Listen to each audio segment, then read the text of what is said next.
All right, time to bring in our panel now. Jennifer Wagner, Pete Seat, Importantville's Adam Wren, and Abdul Hakim Shabazz from IndyPolitics.org, which put out some new polling numbers this week. We'll get to those in just a minute. But first, this race for president, Jennifer, what do you think is the impact of what we heard this week on those tapes from Bob Woodward and President Trump? Well, gosh, Dan, I'd like to think it was a profound impact that the American public would watch that, listen to that, and wake up and go, oh my gosh, our president knew about this deadly virus and swept it under the rug, lied about it because he didn't want to, quote unquote, create a panic. But then again, I also thought last week, he said all these things about veterans and members of our military. And is that going to be the thing that pushes people over the edge and makes them realize that he's a narcissistic monster? And it doesn't ever seem to make a difference, but it should.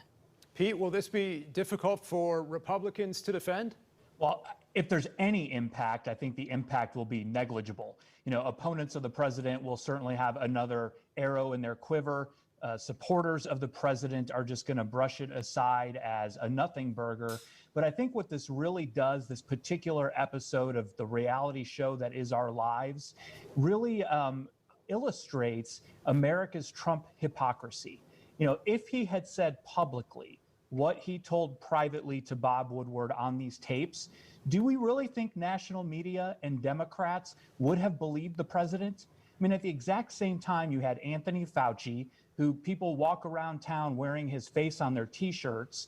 He was saying it wasn't much to be worried about. Nancy Pelosi was in Chinatown in San Francisco telling people at that very same time to come outdoors and patronize restaurants and spend money, but yet they were going to believe a president who they've been telling us for 5 years is a liar. I just think we need to be honest with ourselves when we assess this story. Adam, a lot of Indiana angles, too, when you read through some of this reporting in Bob Woodward's book, what we've seen of it so far. Yeah, I think 2 points that stand out to me is, number one, Indiana Republicans like Pete need to decide whether they support people like Dan Coats, who is apparently a source in the book and frequently mentioned positively throughout, talking disparagingly about the president, or whether they believe in President Trump, because both cannot be believed equally at the same time, according to the book. And two, the brutal dismemberment and murder of the Indiana State University grad Jamal Khashoggi, the Washington Post columnist, by MBS, that is talked about by the president in the book in a very laissez-faire way. And even Senator Young, who visited the kingdom just last September, a year ago this month, and pressed MBS on the death of Khashoggi, has been much more vocal about it than the president has. And so really it's a choosing moment for Indiana Republicans, I think, as to whether they want to go down the path of Trump or whether they agree with someone like Dan Coats or Senator Young. Well, and all of this happening, of course, in the midst of this contentious election year. Let's look at some of those polling numbers right now from IndyPolitics.org and Change Research. First, we're going to show you the numbers here in the race for president. Here in Indiana, President Trump leading Joe Biden 53-39. The president trailing in a lot of blue states and a number of swing states, but this poll shows him still ahead comfortably here in the Hoosier state. But the really interesting item from this poll that a lot of people have been talking about is the race for governor. The polling numbers there show Governor Holcomb, who had a big lead in recent polls, this latest poll showing him ahead by just 6 points, 36-30, with a good chunk of his support in this poll, 24% going to the Libertarian Donald Rainwater. We'll ask the other panelists if they find these numbers credible in just a moment. But Abdul, I'll start with you here. Were you surprised to see this in your polling? What do you make of this? The Donald Trump numbers, no, not really surprised at all. The Governor Holcomb numbers, yes, I was.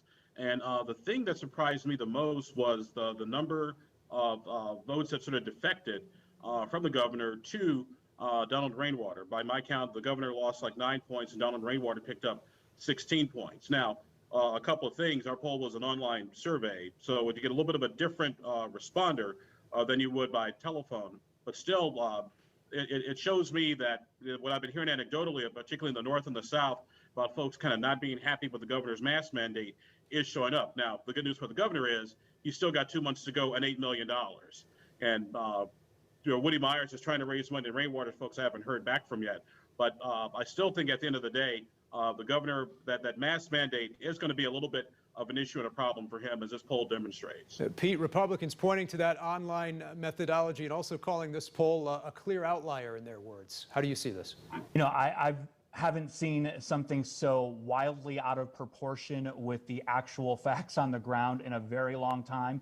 And I'm old enough to remember the October 2016 poll from Monmouth University, mid-October, right before the election, that had John Gregg beating Eric Holcomb by 12, Evan Bayh beating Todd Young by 6, and Donald Trump ahead of Hillary Clinton by only 4. Of course, we know how that turned out. Eric won by 7, Todd by 10, and Trump by 19. So I don't think this particular poll is even in the ballpark, quite frankly. And I should point out, not only was it conducted entirely online, but this particular pollster that Abdul used is a Democrat pollster. They are the official polling outfit of Podcast America, or Pod Save America, which is run by a bunch of Barack Obama alumni. And 538.com gives them a C- for their reliability and accuracy. So I think that probably tells you all we need to know. Jennifer, does this give Democrats any avenue in this race to try and make some noise, try and raise some money to have Dr. Myers now down by 6? Obviously, they put out a press release. Do they have any hope here of dividing up the conservative vote, as this poll seems to suggest?